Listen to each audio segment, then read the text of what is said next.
Bonjour, je suis en compagnie aujourd'hui de Ruth Hélène. Bonjour Ruth Hélène, comment ça va? Salut David. Merci de venir nous rencontrer au mois de décembre pour faire un bilan justement de l'année 2018 justement au fédéral pour Oui. le comté de Berthier-Masquinongé.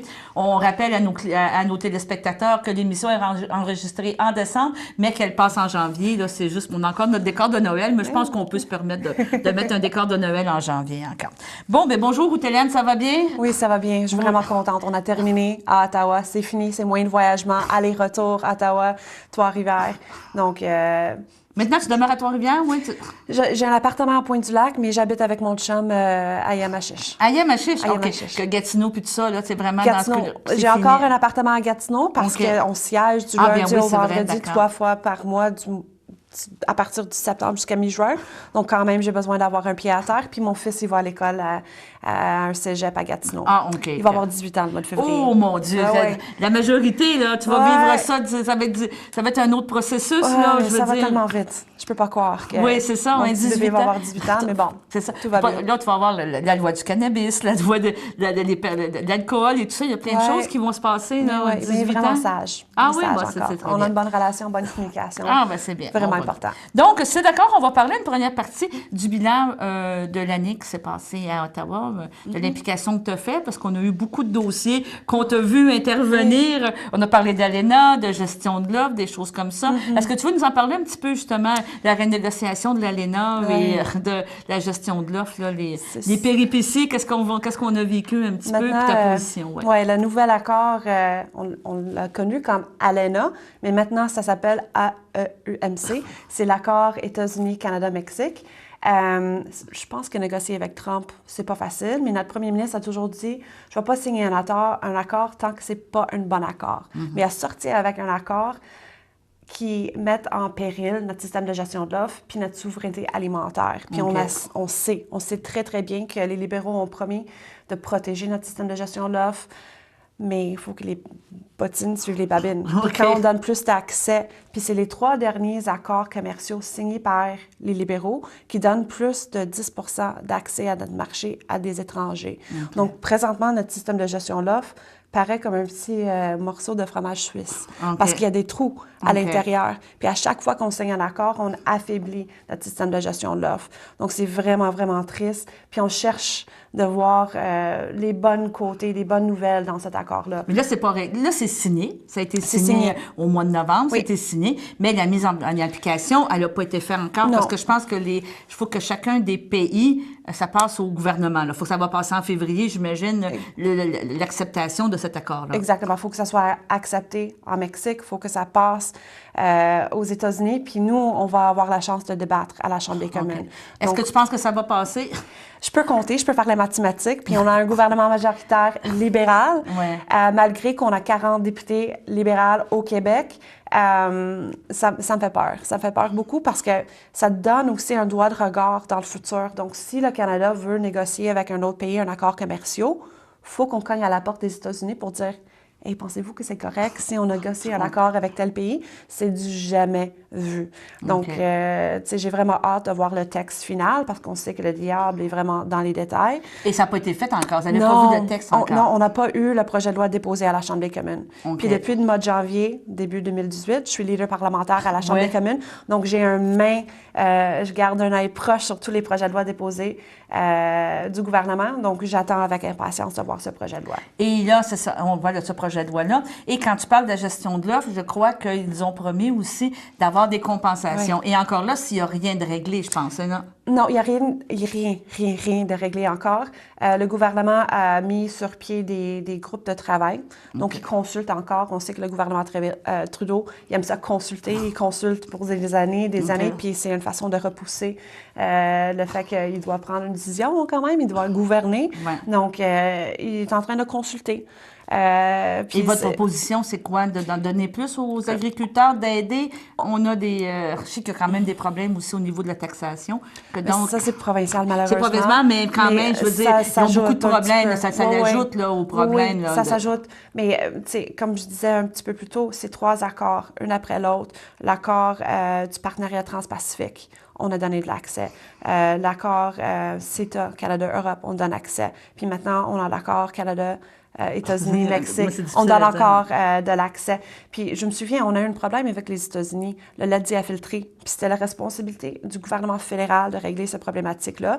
Puis le gouvernement fédéral a lavé les mains. Puis on dit, producteurs, vous allez négocier avec les transformateurs puis trouver un accord. C'est là où on a créé le classe 7. Puis dans le nouvel accord Canada, Europe, Mexique, on élimine la classe 7. Donc, éventuellement, quand on a eu la problématique forte du lait diafiltré, ça va être encore pire. Donc, nous, on demande qu'on donne zéro accès à notre système de gestion de l'offre quand on négocie des accords parce qu'on sait que c'est possible. Mais là, tout est réglé, là. Tout est réglé, mais on n'aurait dû jamais donner l'accès. Okay. Puis quand on voit avec l'Europe, quand on a négocié avec l'Europe, l'Europe a dit on ne veut pas des OGM dans nos produits. Donc, quand on rentre en négociation, on peut avoir des barèmes. On peut dire c'est pas ci, c'est pas ça. Mais quand on rentre en négociation, on met tout sur la table. Donc, nous, on déplore le fait qu'il y a eu un plus accès à notre système. Ça pénalise nos producteurs, principalement au Québec. Ça met en péril nos fermes. Ça insécure notre relève agricole. Donc, on déplore le fait que le gouvernement a pris cette décision-là. Puis encore une fois, ils n'ont rien fait pour aider la relève agricole. On avait un projet de loi pour s'assurer que les producteurs et les entreprises pourraient transférer leur entreprise à leur fils. On avait parlé, oui, c'est ça, mais malheureusement, ce projet de loi n'est même pas rendu en comité. Okay. Donc, on va continuer de mettre la pression auprès du gouvernement. Puis c'est encore une fois, c'est la thématique des promesses brisées. Okay. Ils disent qu'ils vont faire quelque chose, mais en réalité, ils font l'inverse. Puis là, dans le fond, qu'est-ce que je comprends, qu'est-ce que tu me dis, c'est que là, il resterait possiblement juste l'étape des compensations, négocier ou encore faire des représentations pour qu'il y ait des compensations justes et équitables. Juste et équitables, puis c'est pas juste pour les 2 prochaines années à venir. C'est des compensations, c'est des pertes récurrentes à chaque année. Okay. Donc, ils ont promis pour faire en sorte que nos producteurs seront compensés pleinement et entièrement. Donc, on va s'assurer que le gouvernement le fait. Je vais te poser une question. Encore là, aujourd'hui, on a encore eu des problèmes de colis, justement, des choses. Est-ce que tu penses que, justement, quand je sais que tu es très au fait des choses alimentaires, tu t'es beaucoup impliqué, puis tout ça, est-ce que ça pourrait être un autre exemple, justement, de dire que nous, on a des règles plus strictes, on a des choses, et l'ouverture du marché crée ces problèmes-là? La réciprocité, c'est tellement important parce que les producteurs au Canada et au Québec, ils ont des règles et des normes réglementaires extrêmement strictes à respecter quand ça touche l'environnement, quand ça touche les normes sanitaires. Mais ailleurs, c'est pas du tout la même affaire. Donc, quand on importe la Chine ou quand on importe les États-Unis, c'est pas du tout les mêmes traitements, pesticides, traitement des travailleurs et des travailleuses. Donc, nous, on demande la réciprocité parce qu'on exige ça de nos producteurs, mais on fait importer un peu n'importe quoi. Je pense que la CIA, l'agence qui font l'inspection des aliments, a fait un job extraordinaire, mais quand je vois des cas de E. coli dans le laitue romaine ou encore une fois, c'est le chou-fleur, cette semaine, ça vient tout le temps des États-Unis, de Californie, mais c'est rare que ça vient de chez nous. Là. Oui, quand ça. on fait de l'achat local, puis on est présent dans nos marchés, puis on rencontre un producteur, puis on achète localement, ou on achète québécois ou canadien, ça arrive de moins en moins. Donc, c'est encore une autre raison d'acheter local. Pas juste pour la bouffe, mais on est pendant le temps des fêtes, donc les marchés publics, d'aller faire vos achats pour vos cadeaux dans les marchés publics. T'es une convertie. Oh, 100%. Okay. Oh, oui, c'est ça, puis quand tu me parles, de ça, parce que je sais que tu avais même présenté aussi au niveau des surplus alimentaires et le gaspillage et tout ça, que c'est un petit peu tout ça aussi, là, que ça rejoint un petit peu toute cette partie-là, environnement, alimentaire et tout. C'est une injustice. On a 900 000 personnes qui font affaire avec des banques alimentaires à chaque mois. Donc, ça n'augmente pas. Puis surtout pendant les temps des fêtes, quand on rencontre les organismes puis on leur pose la question quand on est en train de faire les paniers de Noël, ils me disent à chaque année, ça augmente. Puis on sait qu'il y a beaucoup de surplus qui restent dans les champs parce qu'on n'a pas assez de travailleurs ou travailleuses pour aller cueillir, ou les supermarchés avec les dates de préemption meilleures avant, beaucoup est jeté dans les poubelles, puis on sait ailleurs qu'est-ce qui se fait. Ils récupèrent ces aliments-là, ils travaillent avec les banques alimentaires. Il y a un beau projet en Mauricie, la moisson Mauricie, où il y a des détaillants qui font des dons. C'est possible de le faire. En France, ils ont interdit le gaspillage alimentaire. Il y a même, j'ai déposé une motion le 41e Parlement. J'ai eu un projet de loi dans ce sens-là. Malheureusement, c'est même pas rendu en comité pour une étude. Mais une jeune du Colombie-Britannique qui a lancé une pétition en ligne. Il y a eu 150 000 personnes qui ont signé la pétition qui demande à Justin Trudeau puis le gouvernement d'agir, développer un plan pour réduire le gaspillage alimentaire parce que, tu sais, c'est important pour l'environnement aussi, là, quand ça se retrouve dans les centres d'enfouissement. C'est le gaz méthane, c'est toute l'énergie que ça a pris pour cultiver, transporter. C'est un non-sens. Puis je pense que ça peut être une solution simple pour aider la lutte au changement climatique aussi. C'est ça. On a eu la chance, justement, durant la période estivale, de rencontrer ton chef de parti, Jagmeet Singh, c'est bien ça? Oui, vous l'avez dit. Et c'est ça, je l'ai bien dit. Oui. Bon, d'accord. Et c'était très intéressant parce que je pense que l'environnement, il s'est rendu compte quand il a visité le Québec et des choses comme ça, que c'était vraiment un sujet qui nous touchait. On est peut-être encore une société distincte, mais je pense qu'en environnement, on est encore plus distinct, je pense, que beaucoup d'autres provinces. Est-ce que tu es d'accord avec ça? Complètement. On est vraiment progressif. Puis Jagmeet Singh a dit que l'environnement, ça va faire la priorité numéro 1 pendant la campagne électorale. Ça fait longtemps qu'on en parle à la Chambre des communes. On essaie de pousser le gouvernement d'agir puis travailler plus fort pour atteindre les cibles de Paris, COP24. On a même déposé une motion à la Chambre des communes pour réduire puis avoir une stratégie pour les plastiques dans nos cours d'eau. Quand on a fait venir notre chef, on a eu la chance de passer beaucoup de temps dans Berthier, le comté de Berthier. Puis on a passé du temps dans les îles avec Roger Gladu. Puis après ça, on a fait une table ronde pour parler de l'environnement puis qu'est-ce qui se fait sur le territoire. Puis Jagmeet est bien au courant que Énergie S, ça passe pas. Il n'y a pas d'acceptabilité sociale. Puis je veux souligner le travail des comités de vigilance, de Sarrazin, les élus qui ont travaillé vraiment fort pour avoir une étude indépendante, mobiliser les gens. Puis on était le premier MRC au Québec qui a pris une position contre Énergie S. Donc quand il y a des politiciens au fédéral qui nous disent on va le ramener, non, c'est non. Je suis contente que M. Legault a dit il n'y a pas d'ouverture, il n'y a pas d'acceptabilité sociale, mais encore une fois, il faut qu'on se tienne debout parce qu'on sait que le gouvernement de Trudeau, on vient d'acheter un pipeline pour 5 milliards de dollars. Là. Puis c'est pas fini. C'est pas fini la construction. C'est vieux, ça coule, puis il faut encore passer à Burnaby. Donc, je pense un champion pour battre les changements climatiques, il n'achète pas un pipeline. Il devrait plus avoir un plan de juste transition. Puis quand je parle de juste transition, c'est la justice. La justice pour les travailleurs et les travailleurs en Alberta, pour faire en sorte qu'on investisse dans les énergies propres et renouvelables. C'est une vision, c'est un plan à long terme, puis malheureusement, ça se manque au fédéral. C'est facile à dire que l'environnement et l'économie, ça va ensemble, mais il faut avoir un plan, puis il n'y a pas de plan, malheureusement. Donc, j'ai hâte aux élections parce que je pense que c'est un enjeu qui touche tout le monde, absolument tout le monde. Puis quand on voit des extrêmes, tu sais, l'été, on a eu des chaleurs. L'hiver, c'est venu vite.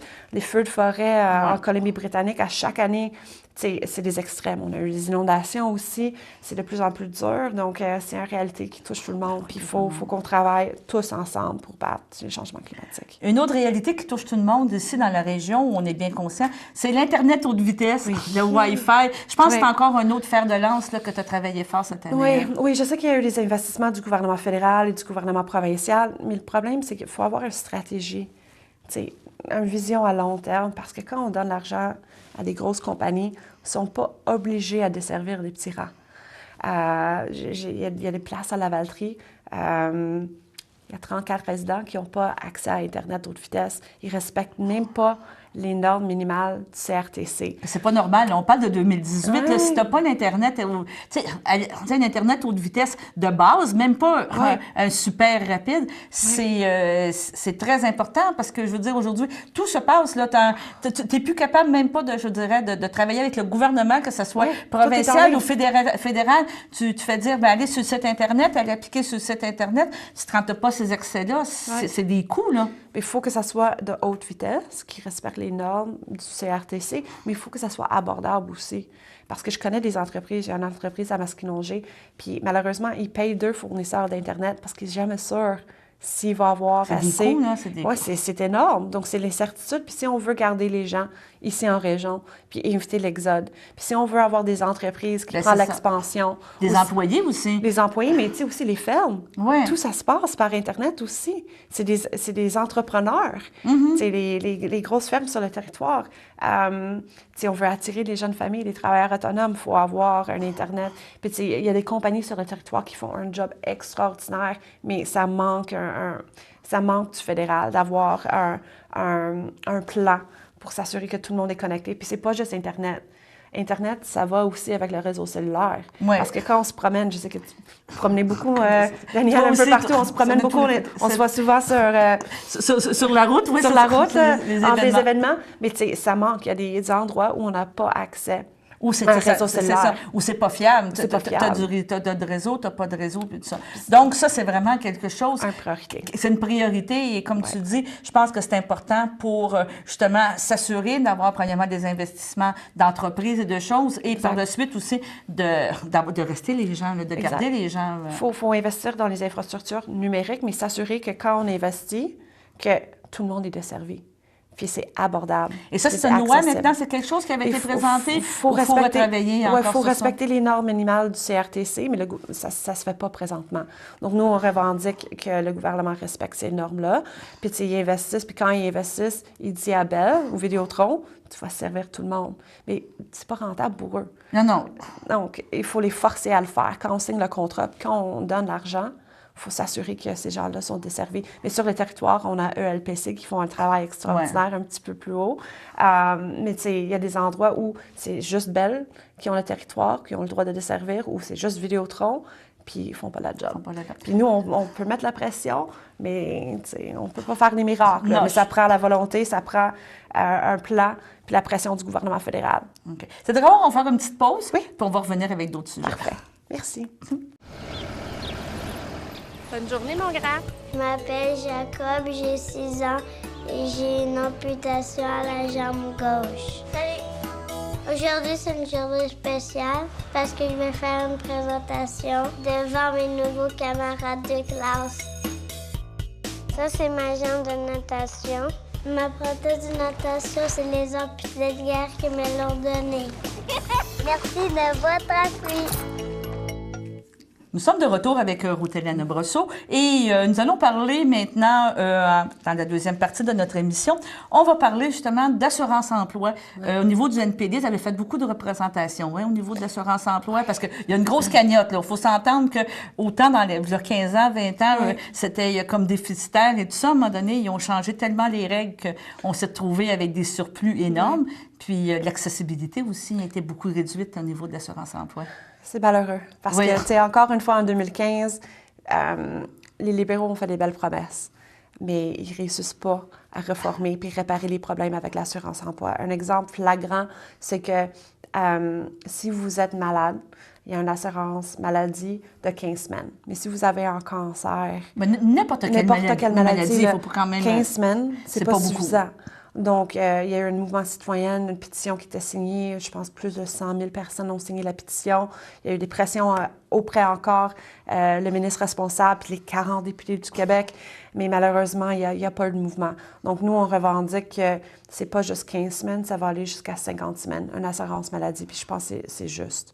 Tu sais, quand vous êtes malade... Surtout qu'il y a des surplus. Comme on dit, il y a de l'argent disponible. C'est pas le fait que l'argent n'est pas disponible. Je sais pas si tu es d'accord avec moi. Puis il y a eu des cotisations. Les gens, peut-être, ont payé pendant 10 ans, pendant 15 ans de temps à l'assurance-emploi. Puis là, tu veux en bénéficier, mais ça fait un stress. Là. Après 15 semaines, on parle de n'importe quoi. Là. Je veux dire n'importe quoi, cette façon de parler. Non, je veux pas parler de... Il n'y a pas juste les cancers. Là. Je veux dire, j'avoue, j'ai un de mes neveux qui a passé tout l'été au complet en maladie parce qu'il y a eu une blessure, puis il n'a pas eu le choix, il ne pouvait plus travailler. Mais après 3 mois, 4 mois, là, ça ne veut pas dire que tu étais apte à retourner travailler, tu n'es pas nécessairement capable de travailler. Si quelqu'un est forcé à retourner au travail plus tôt que prévu, avant qu'ils sont guéris, ça va faire une boule de neige.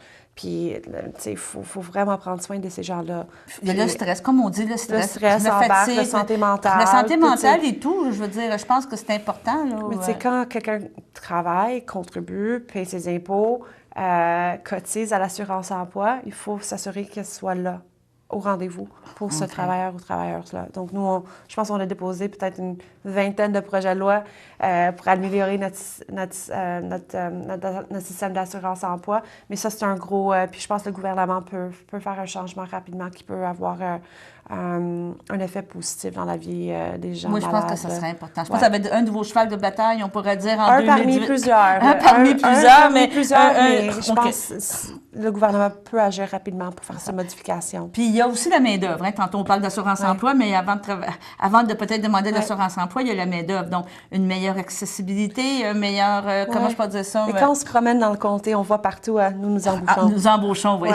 Des travailleurs recherchés. Puis c'est partout. C'est pas juste en Berthier, c'est pas juste en Masquinongé, c'est partout, partout, partout. Puis c'est pas juste en agriculture, c'est les entreprises manufacturières, c'est l'abattoir ici, à Limel.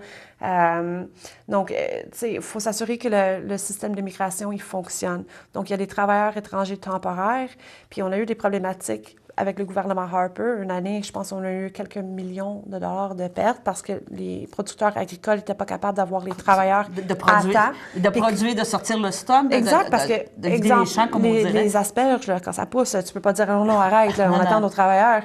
Donc, il faut s'assurer que la paperasse, c'est un gros tas, là. Ouais. Puis souvent, qu'est-ce qui arrive? Les producteurs vont remplir les papiers, mais ils ont des changements. Donc, il y a des retards. Mais quand ces gens-là attendent les travailleurs et les travailleuses, il faut que ça rentre. Donc, plus de flexibilité pour, je veux dire... Transparence.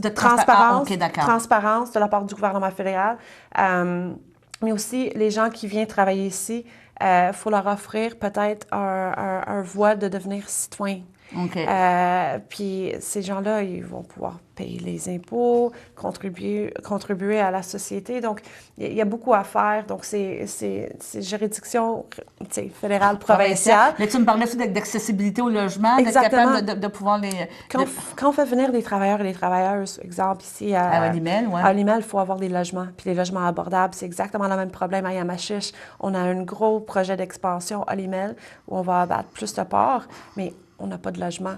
Donc, souvent, on fait venir des gens de Montréal ou Québec en autobus. Mais si on avait des logements abordables, peut-être on peut faire venir ces gens-là pour faire en sorte qu'ils s'installent dans nos municipalités. C'est ça, je m'allais dire que d'aider. Revitaliser. Puis là, on revient tantôt, qu'est-ce qu'on parlait avant la pause? Offrir de l'Internet, offrir des choses, parce que comme tu dis, surtout les travailleurs étrangers, bien, ils ont souvent de la famille à l'extérieur. Tu sais, être capable de parler, d'avoir...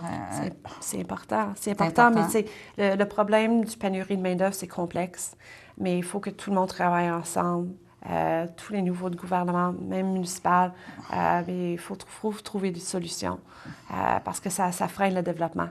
Il y a plein d'entreprises qui veulent prendre l'expansion, mais ils sont en manque de 10, 15, 20 personnes. 10, 15, 20 Donc, c'est ça, il faut travailler ensemble. Puis au fédéral, on soulève, on pose des questions, on écrit des lettres au ministre, mais jamais on entend parler du gouvernement libéral. Ah, il y a un problème, pénurie de main-d'œuvre, on va proposer telle affaire. T'sais, nous, on veut que le gouvernement s'intéresse plus, puis il nous propose une solution. Mais présentement, il n'y a rien de proposé de la part du gouvernement Trudeau par rapport aux pénuries de main-d'œuvre. Puis c'est pas juste au Québec, c'est un peu partout à travers le Canada. Donc, il faut que le gouvernement nous propose quelque chose parce que c'est une grosse problématique. Tu nous parlais aussi de Saint-Ignace au niveau de l'érosion des berges. Tu étais beaucoup impliquée, là. Ouais, c'était... J'ai eu plusieurs rencontres avec M. le maire, Jean-Luc Barthes, puis le conseil municipal. L'érosion des berges, c'est une grosse problématique à Saint-Ignace-de-Loyola. Dans le temps, dans les années 80-90, il y avait un programme au fédéral. Donc, on essaie de mettre la pression auprès du gouvernement fédéral parce qu'on n'est pas unique, là. Je pense qu'on n'est pas les seuls parce que quand on longe le fleuve... on en a beaucoup dit. Mais il faut que le gouvernement... propose quelque chose, mais aussi peut-être le provincial, je ne suis pas sûre. Je vais me renseigner, mais c'est une grosse problématique. Quand on a eu les crues des eaux avec les inondations, ça fait détériorer. Ah, merci beaucoup. Je cherchais le mot. Donc, il faut avoir de quoi pour venir en aide à ces municipalités-là parce que les coûts sont énormes pour réparer ces berges-là. Donc, ça, c'est une priorité. J'en ai parlé un petit peu avec les ministres. Je vais encore travailler avec les municipalités puis on espère d'avoir quelque chose pour eux parce que c'est une grosse problématique à Saint-Ignace. En terminant, on va vous parler de quelque chose de très agréable, je te dirais. on pourrait dire, tu as été nommé député, élu député, c'est en 2011. 2011, ça fait déjà 2011, d'accord. Oui. Aujourd'hui, tu es rendu député, je pense, très importante, très impliquée. Et je pense que tu as eu une belle reconnaissance, on pourrait dire, cette année et en 2018. Et je pense que c'est vraiment très, très, très bien. Ça me donne des petites larmes. Je suis quelqu'un que je trouve ça bien. Parce que, tu sais, je veux dire, je pense que, comme tu m'expliquerais ça, c'est une plateforme Internet, c'est une plateforme web mondiale, hein, c'est bien ça? C'est une plateforme apolitical, c'est une plateforme en ligne, un genre de networking. Donc, ça permet des gens de 140 pays, des élus, des fonctionnaires, tout le monde de partager les idées en ligne. Puis à chaque année, ils font une liste des gens les plus influents en gouvernement. Puis ils ont préparé une liste pour les 20 plus jeunes, non, les 100 plus jeunes influents politiciens dans le monde. Puis j'ai eu un courriel qui me disait « Oh, Ruth, vous allez faire partie de cette liste-là. » Puis quand j'ai reçu la nouvelle, quand c'était annoncé publiquement le mercredi après, je faisais partie du 20 top. Le top 20. Le top 20 le top des 20. jeunes moins de 35 dans le gouvernement au monde. Au monde. Donc, c'était voté C'était voté par plusieurs personnes. Comme tu me parles, c'était voté par différents parlementaires, mais pas seulement au Québec, là, mondial. C'est pas voté, c'est pas un vote. C'est un groupe qui n'est pas lié avec un parti politique. C'est apolitique, vraiment. Puis eux, ils prennent des suggestions de Harvard, Bill Gates Foundation. Ouais. C'est vraiment des organisations neutres. Puis eux, ils fournissent des noms, des suggestions. Puis après, je pense qu'ils font le tally, puis le décompte. Puis j'étais rendue en numéro 17. Super. Tu reçois-tu une plaque? Qu'est-ce que tu reçois par rapport à ça? C'est la première question que mon père m'a posée aussi. Est-ce que ça va être dans un journal? Malheureusement, non. C'est une plateforme numérique. Mais c'est diffusé sur les réseaux sociaux. Tu rencontres Bill Gates, ça paraît? Tu as des visites? Est-ce que tu aurais des mentors que tu aimerais rencontrer dans ces groupes d'influence? Bien sûr. Même tout le monde qui fait partie du liste, ce sont des gens extraordinaires de partout à travers le pays. Des jeunes moins de 35 ans qui travaillent, qui essaient de faire une différence, des gens vraiment progressistes. Donc, c'est tout un honneur. Puis si quelqu'un me posait la question en 2011... Oui, c'est ça. C'est 7-8 ans plus tard. Tu te verrais là? Est-ce que tu t'aurais vu comme là aujourd'hui? J'aurais espéré, mais jamais rêvé de faire partie d'un tel liste. Donc, c'est vraiment une belle reconnaissance de non seulement avoir la confiance des gens de Berthier-Masconoger, être connu au Québec et au Canada pour défendre les intérêts des citoyens que je représente, surtout les agriculteurs aussi, et pour la justice sociale, mais à l'international, d'avoir mon nom, parce que je pense en 2011, mon nom circulait peut-être pour des mauvaises raisons. C'est ça, disons qu'on ne te connaissait pas. Oui, c'est ça, avec raison. Je pense que faut quand même, tu sais, il faut mettre ça relatif. C'est sûr, on ne te connaissait pas. Tu as travaillé très fort depuis quand même 7 ans. Je pense que tu es très, très, très impliqué, travaillé très fort et tu as gravi ces échelons-là, que c'est une belle récompense. Oui, absolument. Oui, pour vrai, c'était une belle reconnaissance. Comme ça. Donc, il n'y a rien. Il n'y a pas eu bouteille de champagne, pas un chèque de 100 000, non, pas rien. rien. Du tout, rien comme ça. Juste une reconnaissance sur Internet, puis non, c'est ça, c'est assez, là. Ça me fait plaisir. C'est vraiment une belle... Là, tu es en plein déménagement à Ottawa, dans le sens que les bureaux changent puis tout ça. Donc, c'est beaucoup de travail dans le temps des fêtes. Et là, ça recommence en février, un dernier droit jusqu'au mois de juin. Tu as beaucoup de travail à venir, beaucoup de choses. Je vais juste expliquer pour tout le monde qui nous écoute, là, parce qu'à la Chambre des communes, c'est un gros édifice du centre. Puis on a un côté le Sénat, puis l'autre côté, c'est la Chambre des communes. Mais il y a des rénovations à faire. Puis ils vont fermer l'édifice du centre. C'est fermé là. On a terminé la session parlementaire jeudi. J'ai mon bureau à l'édifice du centre. Le Sénat s'en va dans un autre édifice plus proche du centre Rideau, Railway Room. Puis nous, on s'en va à l'édifice de l'Ouest. Puis c'est juste des bureaux des officiers de la Chambre, donc il va y avoir des bureaux pour le premier ministre, les leaders parlementaires, les whips, mais c'est à peu près tout. Il y aura un restaurant, cafétéria. Puis au centre de l'édifice, il va y avoir la Chambre des communes. Donc présentement, on est fermé. J'ai vu les photos sur Facebook, puis si vous voulez voir, là, ils ont même enlevé les bancs. Nos bureaux, nos sièges, ils commencent à tout déménager parce que quand on revient à la Chambre, ça va être le fin janvier, on va être dans la nouvelle bâtisse. OK. Puis ça va être tout un logistique parce qu'il y a beaucoup de traditions à la Chambre des communes. Donc, quand il y a la sanction royale, il y a une marche entre la Chambre puis le Sénat. Je ne sais pas comment ça va se faire parce qu'il y a maintenant 2 kilomètres entre Ils ont les deux. demandé à un magicien de faire une télétransportation. Je sais pas comment ils vont le faire, mais on a terminé la session parlementaire. Nous, je sais qu'on déménage le 18. Je vais retourner à Ottawa pour faire mes boîtes parce que j'ai des boîtes à faire. Ouais. Puis après, ils vont nous déménager. Mais c'est beaucoup de travail. Je pense que pendant le temps des fêtes, j'ai encore quelques événements. Comme cet après-midi, je vais faire l'emballage des cadeaux pour le sclérose en c'est plaques bien. au Centre des Rivières. Donc, j'ai encore quelques événements à faire dans le comté de Berthier, mais je vais prendre ça tranquille pendant le temps des fêtes avec ma famille ici. Puis, c'est ça. À partir du retour au bureau le 10 janvier, on a des dossiers, on a des rencontres à faire, mais on est en année électorale. Donc, quand on revient à la Chambre des communes, ça va être, j'imagine, le ton va monter, ça va être de plus en plus combatif, mais on se prépare pour des élections parce qu'on a des élections à date fixe.